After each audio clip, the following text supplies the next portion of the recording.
Molt bon dia, molt honorable president de la Generalitat, conseller de Cultura, conseller de Presidència, autoritats, senyores i senyors. Molt bon dia i moltes gràcies per haver volgut acompanyar-nos en aquest punt i seguit del tricentenari. Podria dir-ne punt i final perquè de fet ho és el punt i final de la commemoració, però les portes que els experts que ens acompanyen avui aniran obrint al llarg d'aquesta jornada, jo crec que ens ampliaran els horitzons i ens faran plantejar-nos noves preguntes i nous reptes per un futur tan esperançador com apassionant. El tricentenari, a banda de la necessitat de commemorar una efemèride, com sabeu, durant tot aquest any crucial per la moderna i contemporània, ens ha ofert també l'oportunitat de reimaginar el nostre futur col·lectiu.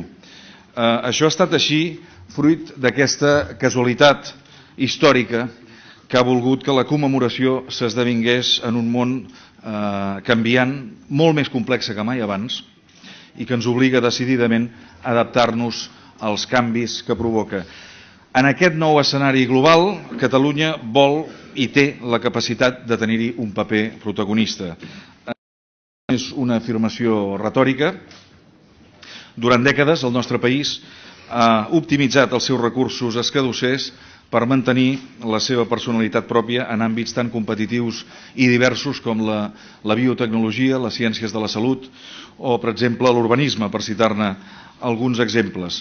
Centres universitaris, món empresarial, àmbit científic ens representen i ens fan enorgullir arreu del món cada dia. D'això i d'altres aspectes d'aquest futur que ja és aquí en parlarem avui, parlarem dels reptes, però també de la nostra manera distintiva, reconeguda d'enfrontar-nos-hi, dels riscos i de les oportunitats, dels protagonistes dels canvis i dels catalans del demà en primera persona, de síntesis i de palanques. No farem res, de fet, que no portem un any fent, és a dir, alçar la mirada envers el nostre futur col·lectiu per poder bastir un projecte atractiu per les properes dècades, per les properes generacions. Tal com avui sabem que els fets de 1714 són una referència col·lectiva ineludible per la catalanitat, m'agradaria pensar que 300 anys després hem tingut l'oportunitat que aquest cercle de posar el punt i final a un relat de resistència i de donar una empenta convincent i convençuda per poder començar a escriure la pàgina en blanc d'un futur de sobirania plena. Érem, som, serem, el lema d'una commemoració que ha volgut ajudar a posar el punt i seguit a un present que es comença a esgotar i contribuir a iniciar un futur esperançador en què tot està per decidir. Un futur en què haurem d'aprendre a conviure amb una esperança de vida creixent i una piràmide de població cada vegada més desdibuixada, obligant-nos a aconseguir uns equilibris cada vegada també més inestables. Un futur en què l'exposició de les nostres dades personals a la xarxa serà cada dia i forçarà encara més aquest debat entre allò que volem fer públic i allò que hauria de restar en l'esfera de la privacitat. Un futur també en què, fruit d'aquesta exposició, generarem cada dia més i més volum de dades, més soroll, i ens preguntarem com convertir tota aquesta informació en coneixement i sobretot com fer que aquest coneixement sigui cada vegada més eficient. Un futur que ens obligarà a tots a prendre posició en molts dilemes ètics, morals i també legals que avui ni tan sols ens podem imaginar. En definitiva, un futur apassionant però ple de preguntes, algunes de les quals entenc que trobaran resposta en aquesta jornada d'avui. Aquest futur és a les nostres mans en tots els sentits. I és per això que agraeixo especialment la complicitat. Avui, si no tot l'any, el president Mas ha tractat el tricentenari. Des del primer dia, president, heu compartit els objectius ambiciosos que ens havíem plantejat i heu compartit també la idea que el nostre futur depèn de la capacitat de comprensió que tinguem del nostre passat i, evidentment, del nostre present. Bé, tant de bo aquesta jornada contribueixi a estimular la reflexió necessària sobre la Catalunya del futur que tots desitgem i que doni arguments per empènyer conjuntament cadascú des del seu lloc en la mateixa direcció. Espero que durant unes hores aconseguim aïllar-nos del soroll d'aquest present tan exigent i ple d'urgències, per aixecar una mica la vista, ampliar el focus i albirar el que ha de ser el nostre futur col·lectiu. No per contemplar-lo, també, sinó per provocar-lo i per fer-lo possible. Moltes gràcies, president.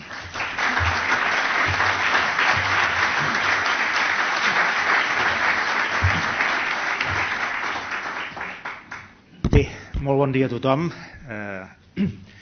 i moltes gràcies per la vostra assistència.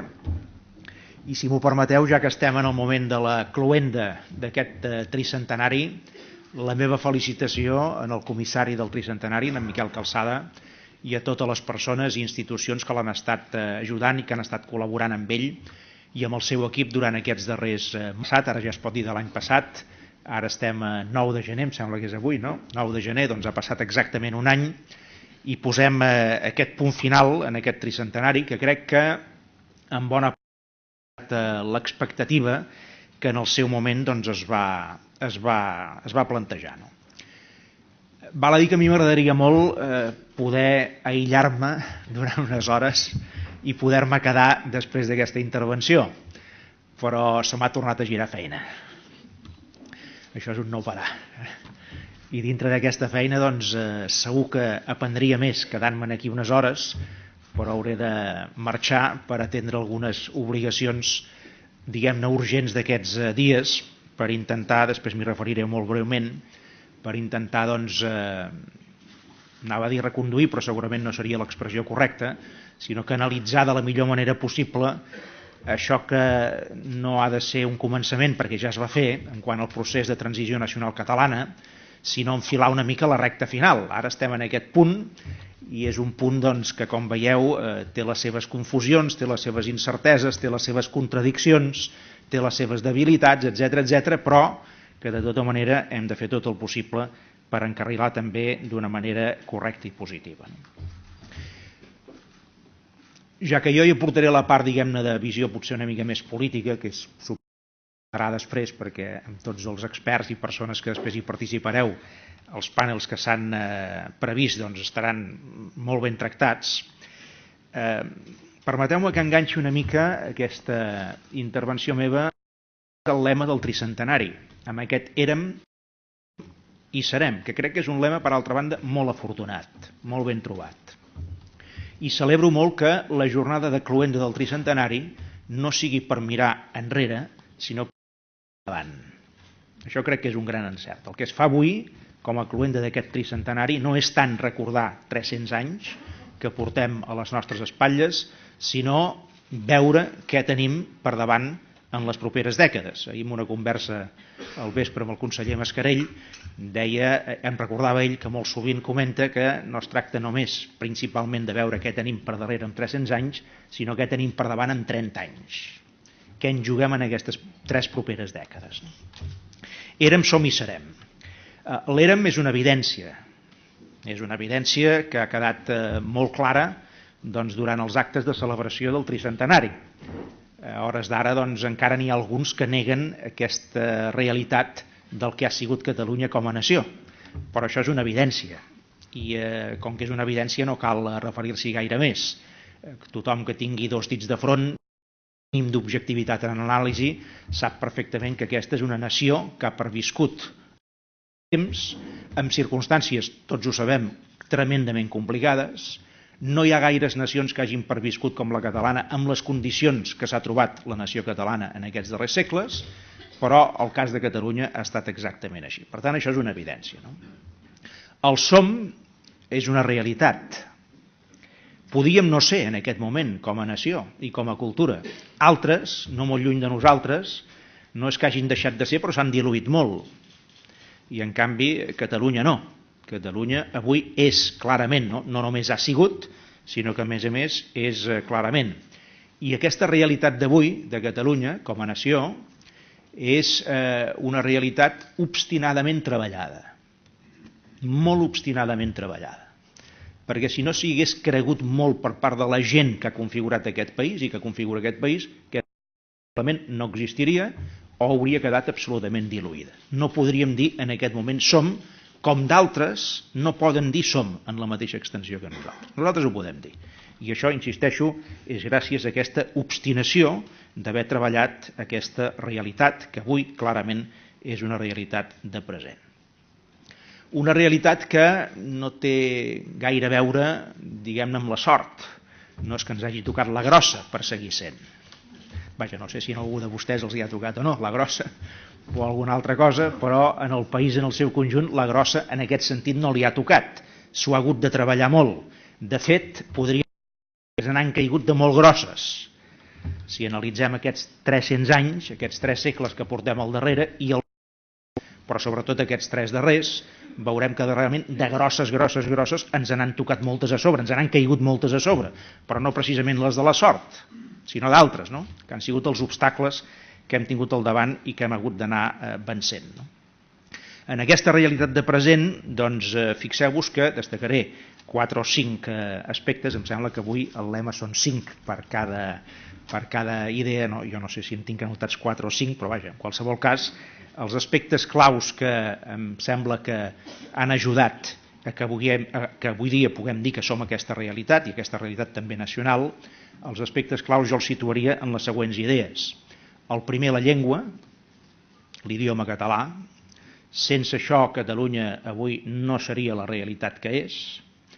Una llengua que no és una llengua només del passat, sinó que és una llengua de present i sobretot projectada de cara al futur, una llengua que cada vegada, a més, té més acceptació i una llengua que, a més, té projecció en tots els àmbits moderns.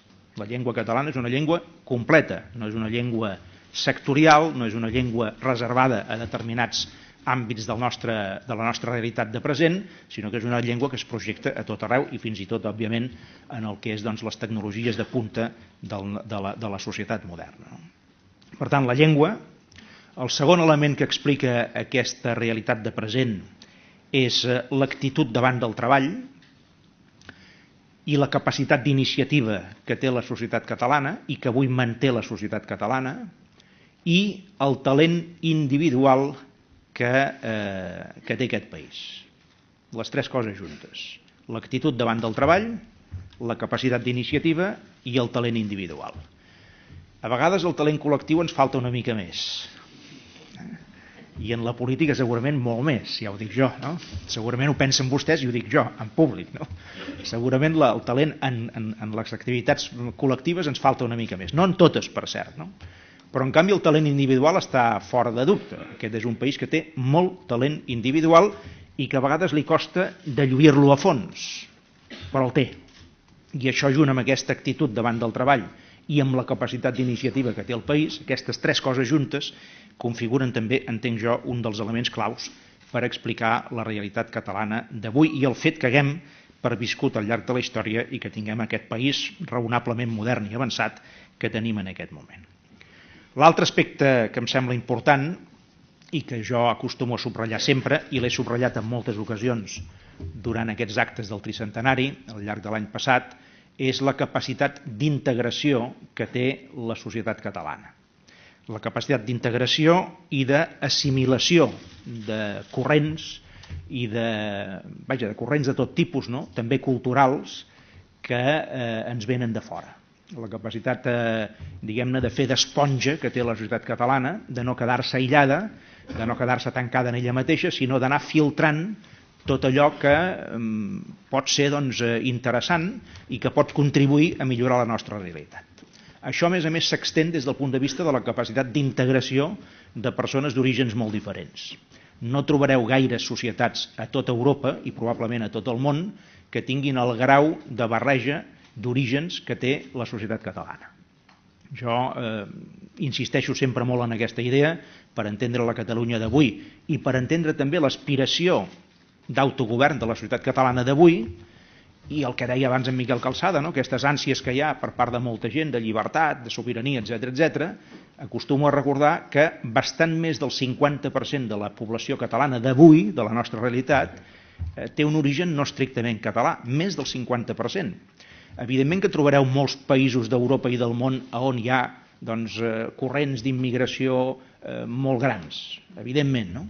Però tanta barreja com hi ha a Catalunya no la trobareu gairebé enlloc. I això que s'ha convertit en una riquesa pel nostre país i a més en una realitat des del punt de vista de la seva estructura social, és el que explica en gran part la capacitat que hem tingut de poder ser avui dia, de poder mantenir viva aquesta realitat com a país i com a nació. I l'últim aspecte que volia destacar en aquest sentit del que som en aquest moment és la nostra capacitat de projecció exterior. La societat catalana, lluny de com se la presenta algunes vegades, com una societat tancada en ella mateixa, etc., provinciana, perifèrica, la societat catalana, des d'un punt de vista de l'actitud de les persones, de les entitats, de les empreses, etc., dels professionals, dels acadèmics, dels científics, és una societat que, en el fons, té vocació de projecció cap a l'exterior. Prova d'això és que veureu com en el món econòmic, en el món acadèmic, en el món científic, en el món professional en general, etc., hi ha una capacitat clara de la gent a Catalunya i un interès clar, per altra banda, de fer aquesta projecció de cara al món. I crec que aquest és un element definidor que en aquest moment ajuda molt el que ha de ser la projecció d'una societat moderna. Per cert, parlant d'aquest darrer aspecte, mai com ara, i això també crec que s'ha de subratllar, mai com ara Catalunya havia esdevingut un subjecte de naturalesa política en el conjunt d'Europa i del món. Si en alguna cosa hem avançat en aquests darrers 2 o 3 anys, entre d'altres, és en què Catalunya avui es visualitza d'una manera bastant clara, bastant evident, com un subjecte polític arreu del món. Després aquí tenim les dificultats que tenim les divergències que tenim les confusions que tenim, però des d'un punt de vista de situar-se al món no només com una economia, no només com una capital, Barcelona, no només com un pol, diguem-ne, de producció científica, o no només com un pol d'una certa excel·lència universitària, no només com un pol de producció i de creativitat cultural, sinó que fins i tot des d'un punt de vista de subjecte polític, de naturalesa política, avui Catalunya està present. I no ho estava. Ho estava a Barcelona, molt, cada vegada més, afortunadament, com a gran capital. Ho estan presents en el món algunes empreses i entitats catalanes. Ho estan persones a títol individual, per la seva qualitat, pel seu talent. Però el país, com a subjecte polític, no ho estava de present al món. I ara ho està. Ho està no a tot arreu, no tots els intersticis de tot el món, encara queda camí per fer en aquest sentit, però estem presents en el món també com a subjecte polític, i en aquest sentit crec que precisament durant l'any 14 i durant l'any 13 també, aquests 2 últims anys, s'ha fet en el nostre país, per part de molta gent diferent, una feina realment molt meritòria. La darrera cosa que volia comentar és l'últim punt del lema. Érem una evidència, som una realitat i serem. I en aquest serem ja no hi ha una evidència, ja no hi ha una realitat, hi ha, com sempre que es mira cap al futur, interrogants. No hi ha certeses absolutes, per això estem parlant del futur, dependrà de com fem les coses. I avui espero que amb la participació de molts de vostès, en aquest com hem de fer les coses, hi hagi més llums i per tant més talent per tots plegats per saber com les hem de fer bé, de tal manera que quan mirem cap endavant puguem dir que serem millor del que hem estat fins ara. Però això, òbviament, té alguns interrogants. De fet, la jornada d'avui, el debat d'avui, precisament intentarà focalitzar-se exactament en això. Jo resumiré el que no només és una aspiració, sinó també entenc que pot ser un objectiu per al país de cara a aquestes properes 2-3 dècades, no més enllà, en el sentit següent. Jo crec que Catalunya és un país que pot aspirar a jugar en la Champions dels països del món. Així de clar. Pot aspirar a jugar a la Champions, és a dir, a dalt de tot, dels països del món. Alguns diran, home, però a un país de la nostra dimensió li costa molt això. Parlem de Catalunya. I no és cert, perquè quan veieu el nostre entorn trobareu que a la Champions hi ha països molt grans, amb demografies immenses, amb poders militars grandíssims, amb poders financers extraordinaris, amb economies de grandíssima envergadura, i trobareu que en aquesta Champions, al costat d'aquests grans països amb dimensió i amb poder, hi ha països de la nostra dimensió que hi són per com saben fer les coses i pel talent que són capaços d'acumular i per la creativitat que són capaços de posar a sobre de les seves pròpies realitats. I per la capacitat de governar aquest tipus de països d'una forma endreçada i d'una forma eficaç. I trobareu països de tot tipus. A la mateixa Unió Europea ens hi trobem també.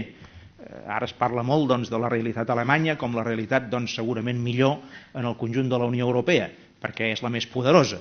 Però atenció, al costat d'Alemanya hi ha Dinamarca. I no està pitjor Dinamarca que Alemanya. O diguem-ho en revés, en positiu, Alemanya no és millor que Dinamarca, ni que Àustria. Quan s'analitzen molts dels paràmetres del que significa un país de qualitat, us trobareu que països de la dimensió de Catalunya estan jugant la Champions dels països del món. I per tant Catalunya amb això hi pot aspirar. De fet, en alguns àmbits i en alguns registres ja hi som en aquest sentit. En d'altres, evidentment, no. Globalment encara no hi som. Però jo crec que clarament hi podem aspirar en aquestes 2 o 3 dècades que tenim per davant. Ara, i aquesta seria la part, diguem-ne, final del que els volia comentar, no? Pot aspirar Catalunya a aquest objectiu amb els instruments i la capacitat de decisió autonòmica o regional i, a més en regressió que ara tenim? Aquesta és l'altra pregunta que s'està fent al nostre país. El gran debat que tenim en el nostre país és també aquest. Per fer el que podem arribar a fer i que amb molts menys instruments hem aconseguit fer, només en part, podem realment aspirar-hi en aquesta Champions dels països del món amb el poder autonòmic o amb el poder regional i a més retallats? Perquè ara estem aquí. Ara no estem només en l'autonomia que havíem tingut durant alguns moments d'aquestes darreres dècades. Estem en regressió autonòmica. Estem en retallades autonòmiques, de poder autonòmic fins i tot. I per tant cada vegada el que tenim s'acosta més a un poder regional que no pas autonòmic. Quan de fet el que segurament necessitaríem per jugar a la Champions dels països del món és un poder que superi l'autonòmic. Aquest és el debat que hi ha en el país i que en part plana sobre moltes de les decisions que en aquest moment tenim sobre la taula. L'altra pregunta és, necessita aleshores, si això és així, necessita Catalunya una capacitat de decisió equivalent a la d'un estat? Sobretot quan es constata que l'estat al qual tu pertanys i que et pot servir com a estat, el que fa és tallar-te les ales o frenar-te?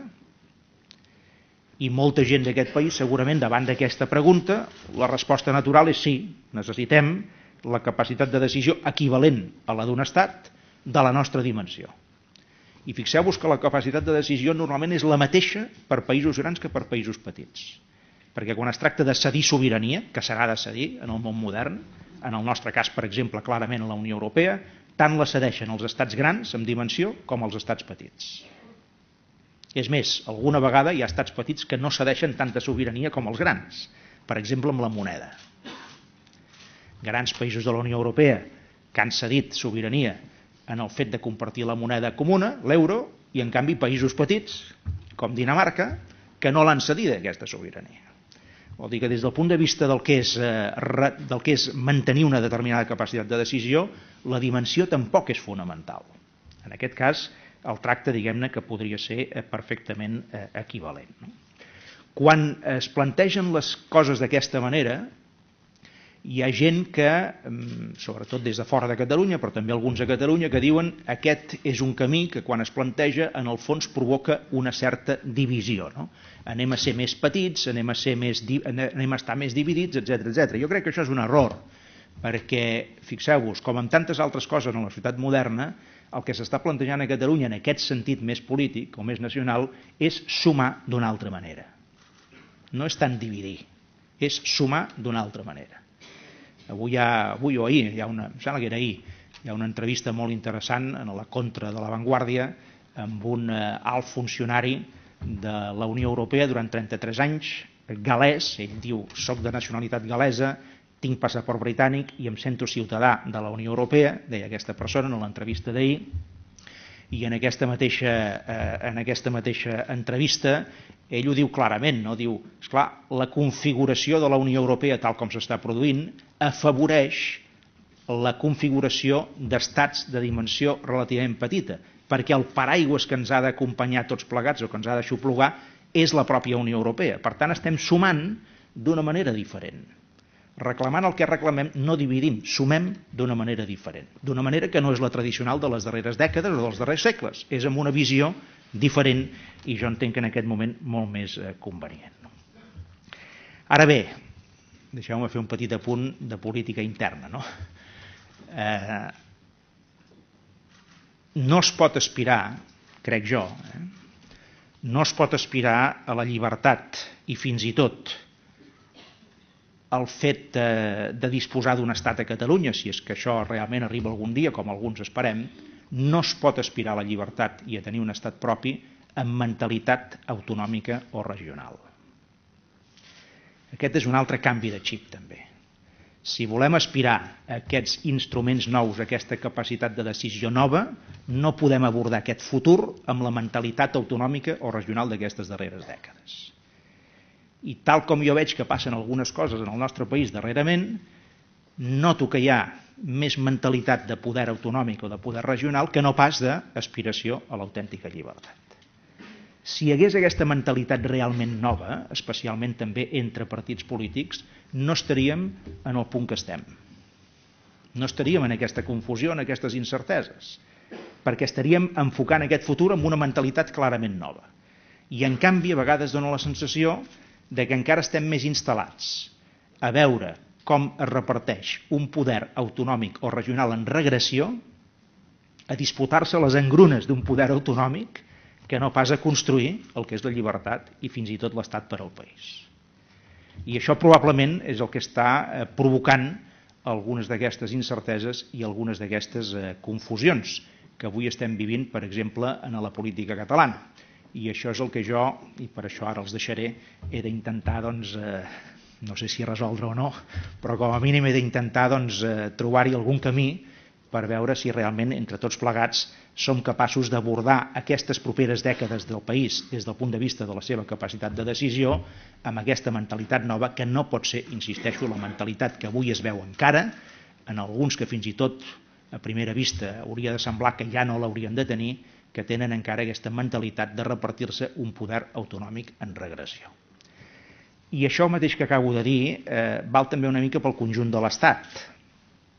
Aquests dies tenim notícies i realitats molt impactants que tots lamentem moltíssim i que ens demostren que ningú està al 100% a salvaguarda de fets com el que estan passant, per exemple, en aquest moment a França i concretament a París. Ho dic des de la perspectiva d'un país com el nostre, en aquest cas val per Catalunya i val pel conjunt d'Espanya, que ha patit en les seves pròpies carns els embats del terrorisme durant moltes dècades.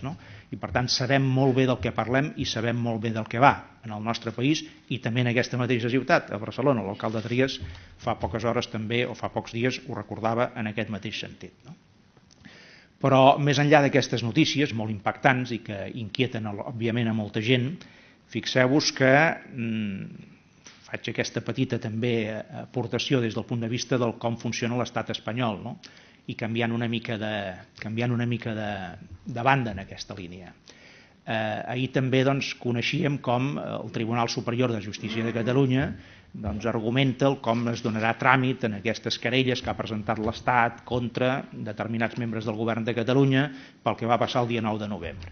Doncs de la mateixa manera que us deia que no es pot abordar el futur, la llibertat i fins i tot el possible estat a Catalunya amb la mentalitat autonòmica o regional que encara alguns semblen exhibir, també crec que no es pot construir l'estat espanyol en el futur, un estat diferent del que tenim en aquest moment, amb la mentalitat que quan els governants compleixen els seus programes electorals després d'haver passat pel filtre de les urnes, la resposta, en lloc del respecte al diàleg i la negociació, sigui la mentalitat de la querella. Igual que aquí a vegades tenim aquesta mentalitat encara des del punt de vista polític molt estrictament autonòmica o regional, a l'estat espanyol encara tenen una mentalitat, com s'està veient, en què predomina molt sovint el fet, per exemple, el que hem viscut, de la querella i per tant dels tribunals, quan del que es tracta és de la negociació política i del diàleg entre institucions. ni una mentalitat ni l'altra serviran per construir bé les properes dècades que tenim pel davant. Però espero que vostès siguin més... tinguin més talent que no pas el que a vegades es demostra en les institucions i en la política i que, per tant, puguin demostrar avui que amb les seves pròpies aportacions sí que ens donen una llum certa i una llum oberta sobre la construcció del país de cara a aquestes properes dècades. Moltíssimes gràcies.